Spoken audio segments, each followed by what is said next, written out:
Olá, sejam bem-vindos a mais um capítulo do Guia de Bolso.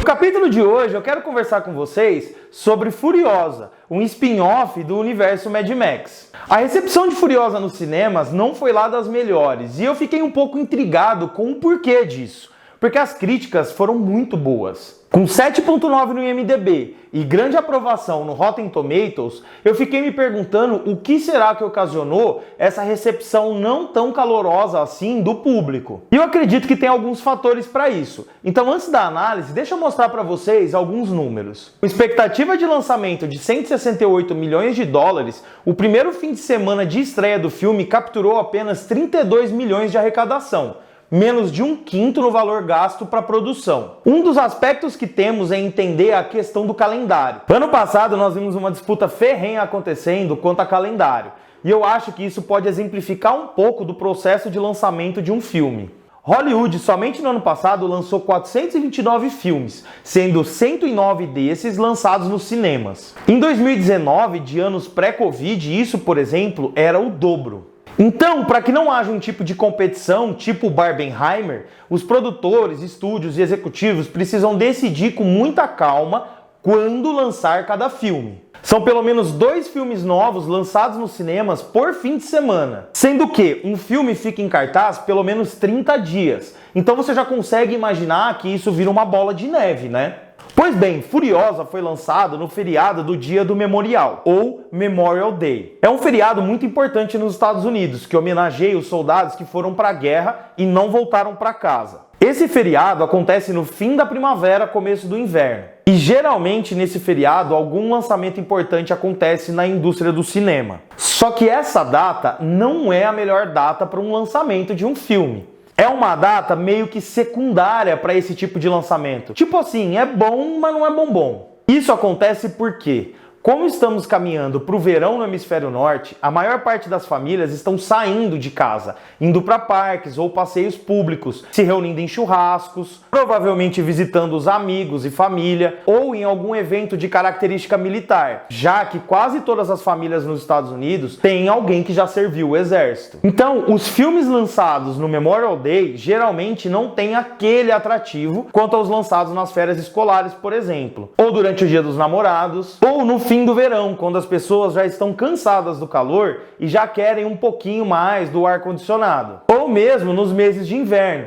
geralmente fim de janeiro, quando as pessoas cansaram de ficar em casa e querem sair para algum lugar com aquecimento. Bom, é claro que existem exceções a essas regras, mas geralmente elas existem por um motivo. A questão é, o calendário é apertado, então eles pensam muito em quando vão lançar um filme. E além de todos esses fatores que eu te falei, o feriado do Memorial Day, que é sempre na última semana de maio, tem todo ano no mesmo dia a competição das 500 milhas de Indianápolis, que é sempre um evento muito grande por lá. Então muitas famílias se reúnem para assistir essa corrida. Claro, o Memorial Day é uma data importante, mas não são as produções bombásticas que são lançadas nessa data. Agora, o que não podemos deixar de lado é o fato de que a recepção foi muito pior que nos anos anteriores, e só ficando na frente de Gasparzinho, lançado na década de 90. Ou seja, foi uma das piores recepções em quase 30 anos. Um outro fator que eu acredito ter ofuscado o lançamento de Furiosa, uma saga Mad Max, foi a questão dela fazer parte de um dos universos e o streaming. Já vou te explicar. O universo da saga Mad Max não é lá um universo que tem tantos desdobramentos ou tanta aclamação assim. É um universo que não foi muito expandido. E em tempos de grandes franquias, os estúdios iniciaram uma onda que veio muito forte depois do meio da década passada, que é explorar ou expandir um universo até a exaustão praticamente. Tornar esse universo tão massivo de material até transformar isso tudo praticamente num buraco negro, criando várias vezes séries e sagas que ninguém se importa ou simplesmente não quer ver, porque o exercício de contextualizar aquilo é tão, mas tão grande que a gente prefere deixar passar assim por não ser tão relevante. Um exemplo muito forte disso é o universo Marvel, que depois de Vingadores, na minha opinião,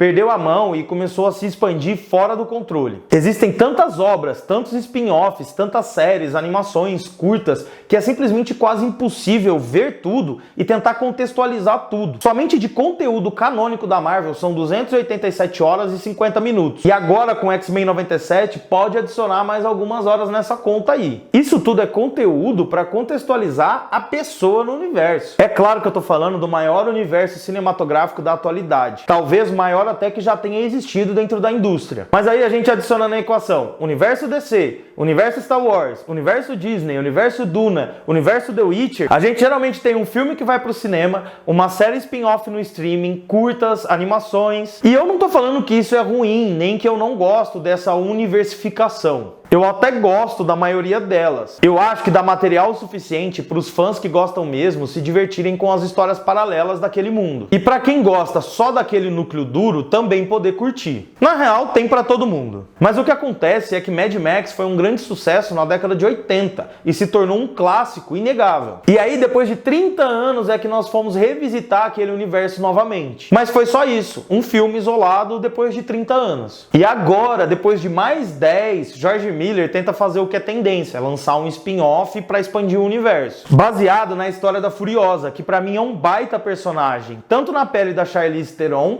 quanto com a Anya Taylor-Joy. Mas assim, a gente tá vendo uma história de origem de um personagem da qual a gente já sabe como vai ser o fim, né? Mas eu não vou contar pra você caso você não tenha assistido Mad Max Fury Road. Além de tudo, o tempo entre o lançamento no cinema e o lançamento do streaming tá cada vez mais curto. Então a pessoa sabe que ela não precisa perder aquele fim de semana indo no cinema, porque logo logo vai chegar em casa. Então quando colocamos tudo isso na equação, talvez possamos explicar a pouca receptividade que o filme teve nos cinemas. A data, o atual momento da indústria e os streamings podem ter sido uma grande pedra no sapato da Warner Brothers. Mas eu acredito que isso não vai ser duradouro, porque com certeza quando estrear na TV vai ser um sucesso. Então agora que a gente já sabe todo o contexto que o filme foi lançado, vamos falar sobre Furiosa, uma saga Mad Max. O filme, na minha opinião, fez bem o que se propôs a fazer. Contou a história de origem da Furiosa e trouxe de volta aquele ar apocalíptico dos 3 filmes originais. E isso pra mim foi uma grande vitória. Em Mad Max Estrada da Fúria, meio que nós vivemos uma história ali destacada do mundo. Durante o período compreendido naquele filme, vemos pouco sobre outras localidades, outras pessoas,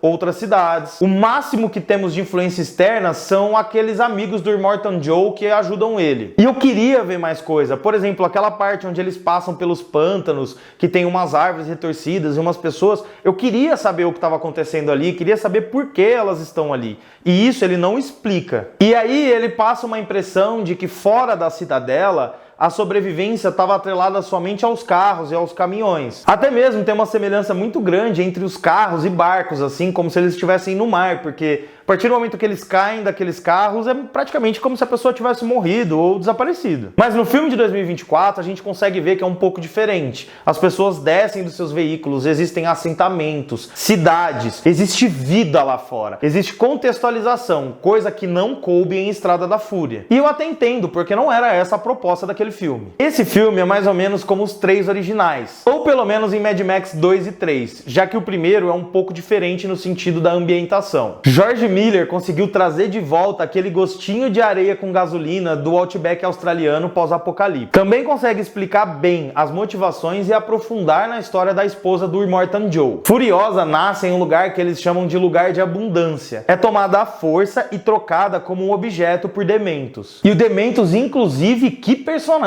A atuação do Chris Hemsworth foi sensacional. O cara se encaixou perfeitamente nesse filme. Às vezes um ator cai tão bem no papel que ele não consegue fazer nada de diferente. Então sempre que eu vejo algum ator que ficou muito marcado, eu tenho aquele pezinho atrás assim, tipo, será mesmo que vai ser bom? Será que vai rolar? Será que ele só foi bom naquele papel e não é um ator versátil? Mas o personagem Dementos do Chris define o tom do filme. E ele traz muito daquela insanidade do cenário pós-apocalíptico do George Miller. Sem ele, o filme definitivamente seria outro. E isso foi um ponto muito positivo na obra. Positivo também seria se você deixasse um like aqui nesse vídeo, se inscrevesse no canal caso não for inscrito e compartilhar com seus amigos que gostam de Mad Max. O mundo em Furiosa, uma história da saga Mad Max, é vivo. Conseguimos dessa vez ver muito mais daquela bizarrice que existe nesse mundo, a deturpação completa dos contratos sociais ou dos conceitos de moral. Vale tudo pela sobrevivência, coisa muito presente em Mad Max 1, 2 e 3. E vamos falar da Furiosa, claro. A Anya Taylor-Joy merece todos os louros pela belíssima atuação. Ela consegue, com 30 falas durante o filme todo,